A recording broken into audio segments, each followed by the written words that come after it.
Good morning to all our colleagues from the medical sector.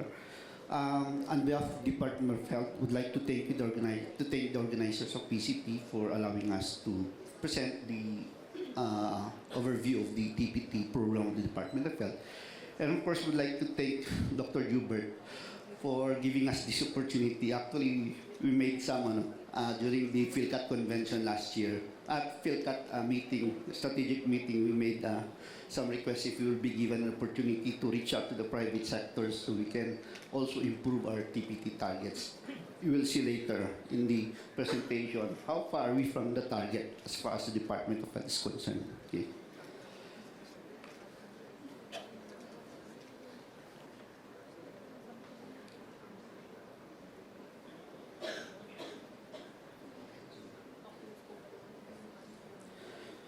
So I will be discussing just the TPT program of the Department of Health, a brief overview and then some details of the program of the Department of Health.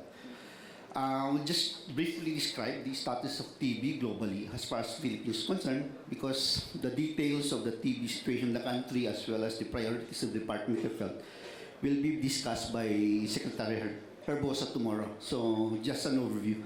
So 65% of all TB cases, notified cases globally, is actually accounted by the 8 top countries. And Philippines is number 4 as far as case notification is concerned. With India leading at 27%, Indonesia 10%, China 7.1%, and Philippines at 7%. So nasa number 4 po tayo as far as case notification is concerned. Based on the latest WHO Global Report, Philippines is actually among the countries reporting highest as far as TB and HIV co-infection, TB case notification, as well as MDR and rifampicin-resistant tuberculosis. So lahat po ng aspeto ng TB nasa top 3 po ang Philippines. And that's the reason why TB is one of the priorities of the current administration of Secretary Herbosa. So in the past, these are the strategies of the Department of Health as far as preventing TB. So we have prevention, screening, testing, diagnosis, treatment, and other cross-cutting activities. But basically in the past, even when I was still the regional coordinator for TB in Region 2, we were just focusing on finding cases and treatment. And therefore, we're just trying to treat cases already, individuals already have TB. But recently, as discussed by Dr. Hubert, it is also very important to try to prevent the development of active TB among cases who are already at risk of developing active TB. And therefore, recently, the Department of Health has started to strengthen the preventive side of TB, which is we're trying to scale up the use of shorter treatment, preventive treatment for latent TB. So why are we now focusing? Actually, this was already discussed by Dr. Hubert, but just to emphasize why DOH is trying to put fundings on TPT is that TPT for us is treatment offered to patients with TB infection with the intention of preventing or reducing the risk of developing TB disease. Therefore, preventing TB infection from progressing to active TB. So, ang purpose po niyan is, kung meron po tayong bathtub full of TB cases, we can only bring down the prevalence of TB cases. In the past, we were trying to bring down the prevalence of TB cases by treating those already who are included in the prevalence. Ito yung mga TB na.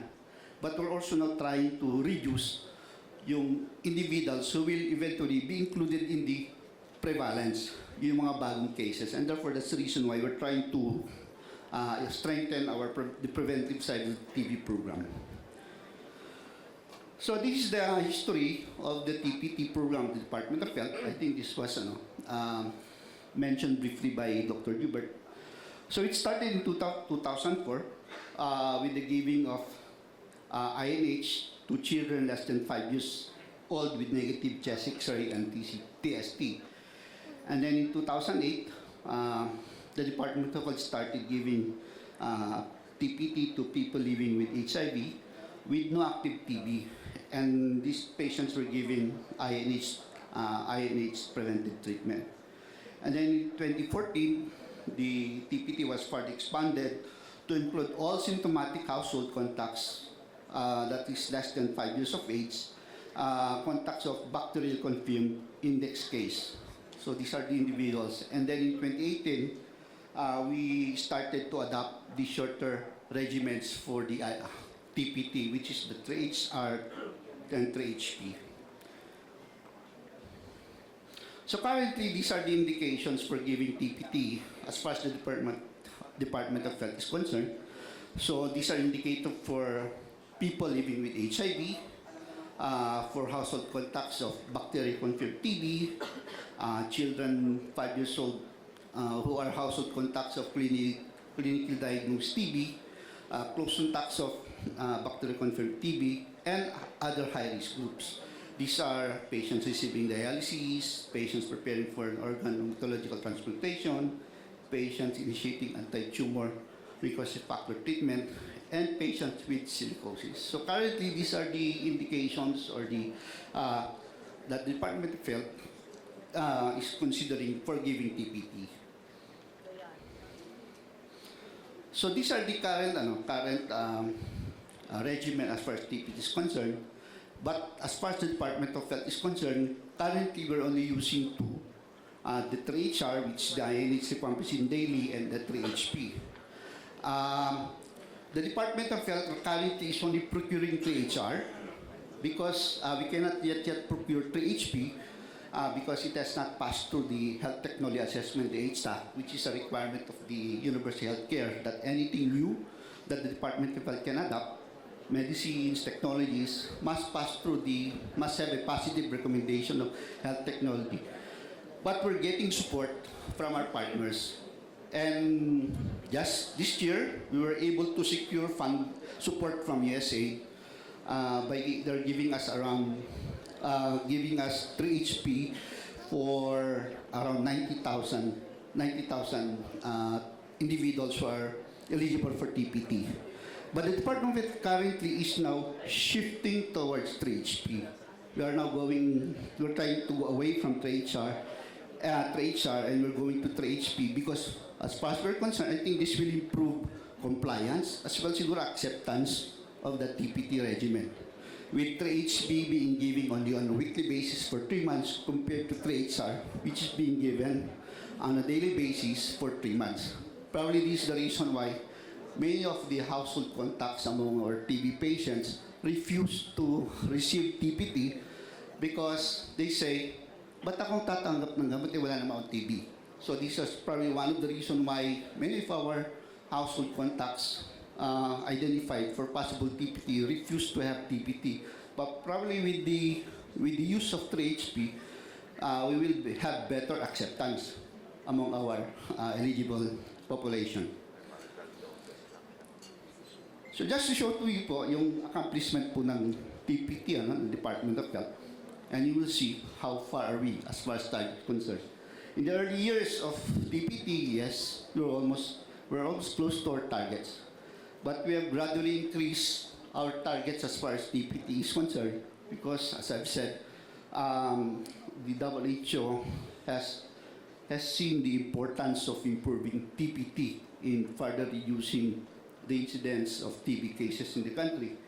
And we've gradually increased it from around less than 10,000 to 304,000 in 2023. However, as far as accomplishment is concerned, we hardly reach 20% as far as coverage is concerned. In 2022, we're only able to cover 26,000 plus out of the 197,000 target that we have identified. And for 23, we're able only to cover 29,000 out of the 304,000. So this is actually the problem, the issue that we would like to from the private sector to help us in the department how we could further increase our TB coverage and of course help us reduce further the incidence of TB cases in the country. I think this is my last slide. Okay. With that, thank you po.